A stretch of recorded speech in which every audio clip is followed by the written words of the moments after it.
Welcome to Do the Talk podcast. Here at Do the Talk, we teach regular people just like you how to invest in real estate. My name is Ibrahim, and my co-host here is Ahmed Lawal.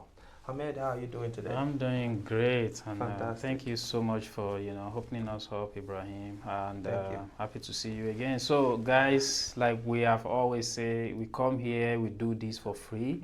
It's an educational podcast to bridge the gap of how people knowing more about what is going on in the housing market, what is going on in real estate, how you can take advantage of moments in real estate, because we know real estate does have time, and it rotates. It's always, rotating around the clock. And when that time comes that you can take advantage, this is where you can hear it first. That is why we always admonish that you share this with your family, your friend, co-worker, your relative, people that you really love, because they are going to benefit from this. And one other thing that we ask for is, in return of what we are doing, is please like and subscribe to our channel, so that way algorithm can push this content to more people, and we can reach out, and that way many other people can benefit from this. We don't want to just box this information and keep it to ourselves. Without further delay, Ibrahim, so there is this talk in the news, and I would like us to address it. Sure. So, President Trump, in his quest for curbing the higher housing market that we have right now, making house affordable for the regular people, is talking about, normalizing 50 years mortgage versus 15, 20, and 30 years that we have right now. We know this is going to, temporarily address the issue, but is it the right solution? Or what do you think about the whole 50 years mortgage? Yeah, thank you for that. It's a very important topic. So, by the way, there's another proposal of car as well, like car note to go to 15 years. But today we are going to focus on the real estate. The real estate. Okay. I don't even know that one. Yeah, I saw that today. A proposal of car loan to go to like 15 years. But yeah, we're gonna address the real estate one. So typically, the normal mortgage is about, like we have 10 years, 15 years. I think I've seen 20, Yeah, I've done 20 before. Then 30 years, So that's the typical one. Okay. Now a lot of people, I've met different people that says even the 30 years, that said 30 years is like a very long time, fraudulent and too long, and they see it as like, in their opinion, like it's very fraudulent, because when you look at how much you paid for the entire 30 years, it's a lot of money. Yes. And in those people's opinion, they will prefer 10 years, 15 years. Okay. And shorter mortgage. Yes. Okay. They recognize that they are going to be paying more every month. However, they are in consideration, or they are very cautious about the overall interest that they will pay, because of course you and I know that 10 years the overall payment is less than 30 years, and 20 is even less than 30 as well. Yes. So I guess that is why they have that opinion. Okay, now everybody have their opinion. Now with 50-year mortgage, we are going to be practical here. When you have a mortgage of 50 years, if it's a proposal, we need to clarify that it is not law or anything right now. It's just a proposal that the president came up with. So if it's 50 years, it means your mortgage, what you pay every month, will be lower than someone who has 30 years. Yeah. Okay. But when you look at how much you pay for the entire 50 years, it's way more than 30 years. Yeah. Now, when we say it's going to be lower monthly, how big is that? Now, it depends on the interest rate. It depends on the amount you are borrowing. Yeah. Okay. But practically, a lot of people, even the economists, believe that what you saved every month, it's not significant. It's not significant compared enough to, for you to keep your loan for extra 20 years. Yeah.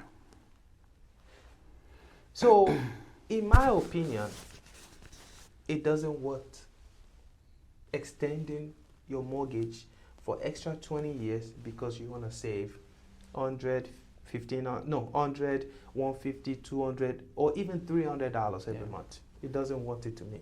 Now, Ahmed, how do you see this?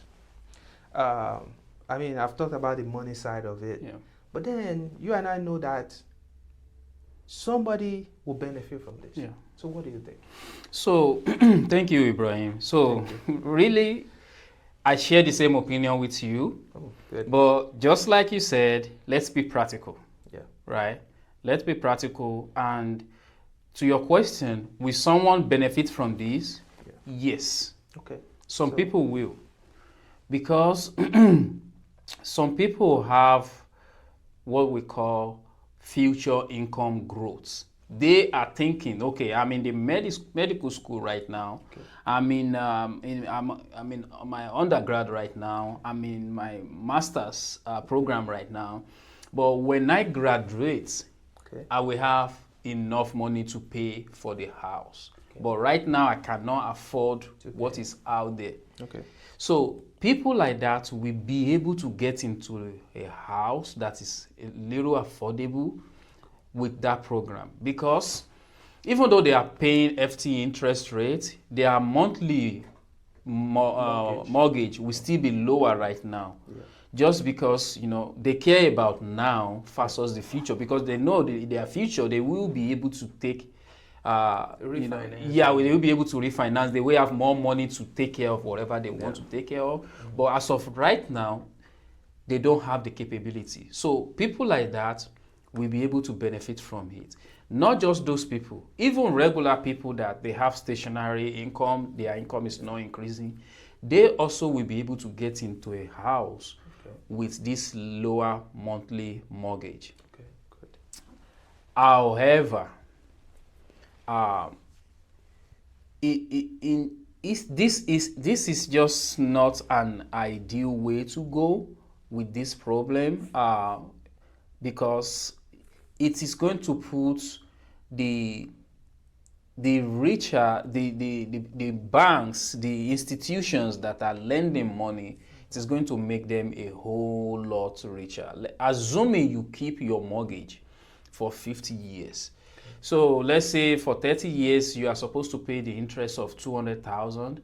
For 50 years, you're probably going to be paying 350, 380, or 400, which is double the amount of interest you will be paying. Does anybody keep their mortgage for maybe 1%? Keep their mortgage for the entire length of the mortgage? That is, but it puts the same people that is supposed to help, it puts them in a box again if they have to move, sell their house, or refinance. Because keep in mind, the way mortgage amortization works is that the FT amount that you pay upfront goes towards the interest. That means you build equity slowly. In the next 5 years, you might not even have 1,000 equity in your home yet. Now you have a house of 300,000 that you bought 5 years. You don't even have 3,000, 4,000, 5,000 equity in it, and you have to move. You won't be able to sell the house, one. You won't be able to refinance. So the same people that is helping is going to put them in a box. So you get into the house because you are in college. So you are in college for 4 years. Then you get out of college. Now you get a job in somewhere else, New York, Toronto. You want to move, right? But you cannot go just because the house is still underwater. So that for me is not a solution, because at the end of the day, it's going to solve the immediate problem, which is to get into a home. But what happens next? What happens next if you have to move or you have to sell the house really quickly? So the thing is, Ibrahim, the short-term relief is not what it's not what the overall premise. I The don't. goal. Yeah, it's not even going to solve the goal. It's not, because the goal is to get you into the house. But even though the mortgage is going to be cheaper, you just mentioned it. You've done this for years now, and you've seen it firsthand. The mortgage is not going to be cheaper than $300 a month. That is the highest it can be cheaper.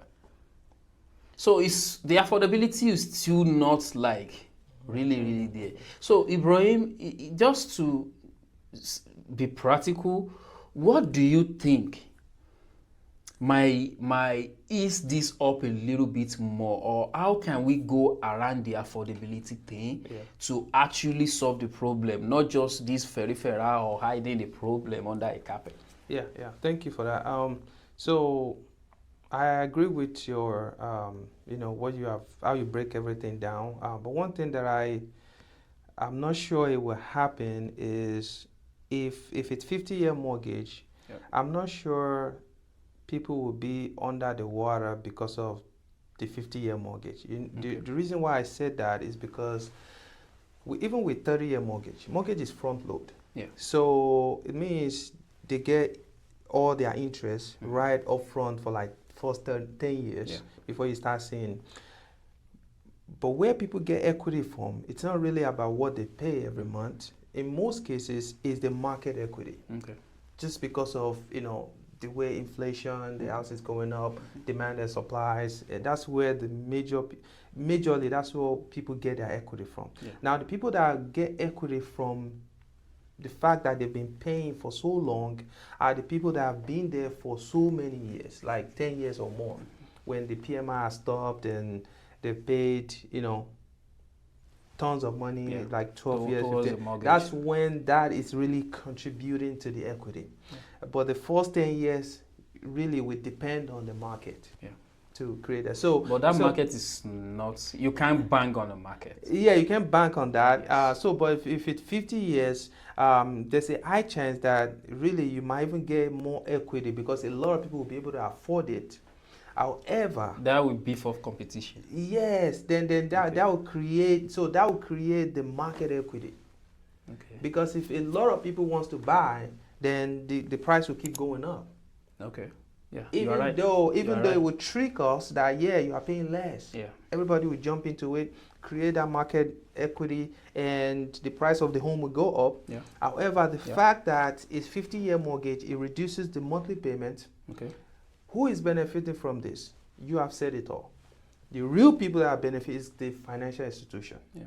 The medical student, the people that have future income growth, future success and everything that they are working on, and they projected that so month or so year they will be able to afford it. Those will benefit, but how significant is that compared to the institution that they'll be repackaging loan and be selling it? Yeah.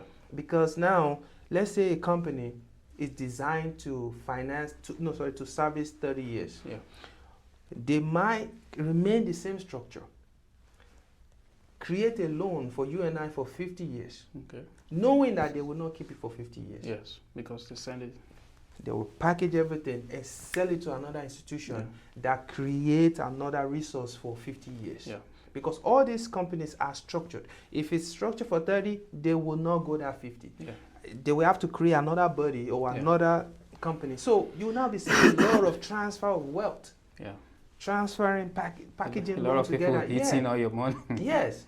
Investors will be selling these loans and everything. So, long story short, it is not significant enough. The best way to tackle this affordability is not by increasing how long home ownership, because in that case, some people will even die before they pay off their mortgage because 50 years, look, that's like half a century. Yeah. Let's say I'm 50, then that means I don't have to worry about getting a very late life with a house debt. So technically I'll be 100 before I'm done paying my mortgage. You know, that's not realistic. So anyway, what I think will really help in this affordability crisis that we are facing is, first of all, they have to lower the interest rate. Now, it's beyond just lowering the interest rate. we have to first of all bring consumer confidence, like make it stronger. Right now we are losing it because the way things are right now, the economy, everything. But if the consumer confidence can go up, people feel more comfortable buying a home, knowing that when they buy a home, their investment is safe, their family is safe, everything is safe. There will be a growth in the economy. There will be more equity in the next 5, 4, 7, or whatever year that person is projecting. There will be enough equity. That way, the person won't lose on his or her investment. Yeah. Yes, a lot of people will jump into the market. And also build more houses. Yeah. The government have to kind of find a way to partner with developers. Yes. Give them some incentives. Let them build more houses, because shortage of housing and increasing the years of mortgage, which bring more people to market. Yes, then we have more shortage. Then there'll be more crisis again. Yeah. Because at the end of the day, there has to be a home for someone to buy. If 5 or 10 people are bidding over a particular home, the seller will have no choice but to increase the price or ask for the highest and best offer. Yeah. Yeah. So 3 things: boost the consumer confidence, lower the interest rate, build more affordable houses. The government might have to step in and incentivize all these developers, builders. Yeah. Incentivize them. Let them build more houses. And when they build more houses, the rate is low, consumer confidence is up. People are feeling good with their investment. Like they buy a home, they know that their house is gonna be safe. Their investment will worth fighting for in the next 3 or 5 years, just because there will be equity and this guarantee that things will, they feel comfortable that things will be okay in the next 4, 5, or 6 years to come. So that will solve the problem, in my opinion. I think you are absolutely correct. I believe this we kind of pushed up the price when more people are competing, because we have shortage of house. Yes. And incentivizing builder, like you rightly said, is going to be very, very helpful, because now you encourage them to spend their money. Then you know, whatever you want to give them in returns, they do it, without hesitation. Yeah. So that one, lowering the interest rate, and most especially in this market, bringing the consumer confidence back. I honestly don't think there's anything I can add to those 3, because you really hit it on the head. Another thing that I think might get affected if we go the route of, the 50 years mortgage, is the investors that buy house to rent house will benefit from it, because now they have lesser monthly payments. But is the rent going to come down? I'm not too sure. Yeah. It might come down, because now a lot of people can afford their own house, so they go out and buy a house instead of renting. Yeah. So now we have less people competing for rental houses, and that might drop the rental price or make it stagnant for a very long time. Which we have seen how rapid it has been going up for years now. So it is very, very real that it's becoming unaffordable for a lot of people, even a rental home. Yeah. And it shows in the economy how everything is just getting skyrocketing. Yeah. Inflation is just going up and high. Yeah. So I think this might curb that on the housing side, on the renter side. Yeah. This might be able to curb it, but you are solving this problem and you are creating another one. Yeah. So when the only people that will benefit from this is people that actually invest now, that we have, like we have always said. Because if you have locked in your mortgage now, let's say you can refinance and drop the mortgage, then the rents you are collecting will give you more cash flow. Yes. So, and it's just no brainer for people that already have a lot of houses before this time. And even if you decide to sell, that means you have more buyer willing to buy from you, so you can make more profit. So it's going to create a lot of problem that is going to solve, in my own opinion. But it's still a proposal. Yeah, We don't know, but like we always say on this podcast, we bring it to you as it comes out, so that you can make that informed decision if it end up becoming law, right? So this is a very good one, in my opinion. If it becomes law, now you know what you need to do. And if you want to still get that 50 years mortgage, now we've tell you the disadvantage, so you are informed. You can prepare yourself to make the most out of it and see what your situations are at that particular period, and see if that is like what you want. Yeah, that is the best option for you to go. So Ibrahim, is there anything that we leave on the table regarding this topic? Yes, quickly. Quickly, you scan through it, but I just want to reiterate what you said. So if with these 50 years, it's going to be beneficial to investors as well, like where you can put your house, if it's a rental property and you know this is a rental long-term game property, you are not ready to sell, you can put it on 50 years because now your payment will be lower, so it increases your cash flow. But you, as an investor, you know that you are not selling this property. This is the property that you want to keep for a very long time. So 50 years will be beneficial to investors, really, because put somebody there, you have more cash flow, your mortgage is going steadily, someone is paying it. And the lower your payment monthly as an investor, the better for you. As an investor, you don't opt for a 10-year mortgage, a 5-year mortgage. No. Your goal is to get something lower as much as possible, because you need that cash flow to run another business. So it's not about buying one and paying it off. It's about buying 10, 20, 30 and keep, even if you have a debt, that's fine. As an investor, you have to be comfortable with debt. You just have to know how to manage it. So I think it's something to, if it becomes law, I'll definitely try it. Consider, I'll definitely do it, but it won't be on my primary residence.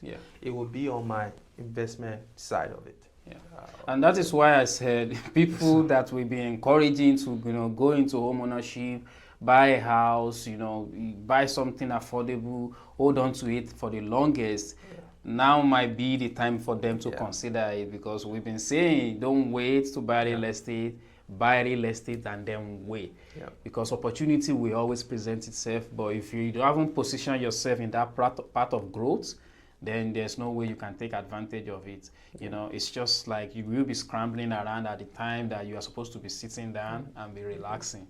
So you don't want to be that person. Make sure you get yourself in the part of growth right now. We just inform you what is coming. So Ibrahim, if people want to reach out to you, you buy houses for people, you help people secure buyer for their homes. A lot of time, this is what you do. How can people reach out to you? Oh, so they can go to ibrealtors.us. When you get there, just use your phone, ibrealtors.us. You see our contact information there. You can search for your home.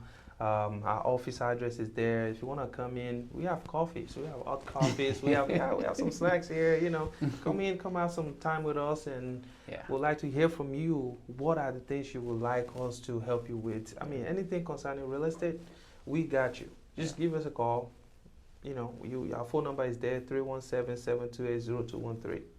Ahmed, how can people reach out to you? I don't know if I should break the news today, but I can keep it. Okay. Because we always achieve here. We are not just. I want to let people know this. Look, the title of our podcast is "Do the Talk." It means do what you say. Not just say it. And that's exactly what we've been modeling, and that's what we believe. Okay. So he said I should keep it. I'm going to keep it for today. But really what I'm trying to say is we always strive for something new and something,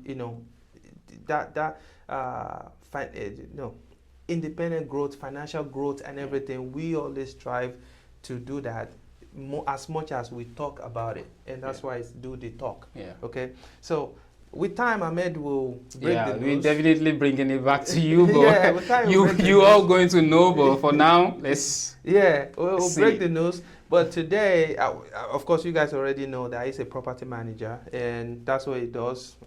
Anything concerning management, he got your back. So Ahmed, if people want to know how they can actually manage their property, what can they do, or what you can do for them so that their business can remain, or if it's slipping away already, can come back to profitable business? Yeah, absolutely. What we do is we make sure that you get your time back while we make sure that your investments is thriving, right? We don't want you to invest and lose your mind.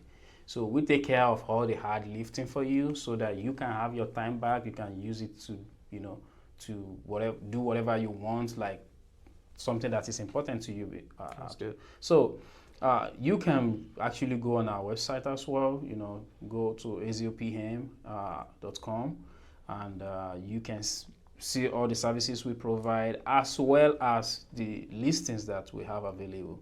So on there you can, put in an application, and we can review your application and get back to you as soon as possible. And if you want to decide to call us, that is fine as well. You can call 317-669-8366. That number comes directly to our office line, and someone will be available to pick your call. I guarantee you that. Call us and we'll take care of anything management for you. Thank you. Bye.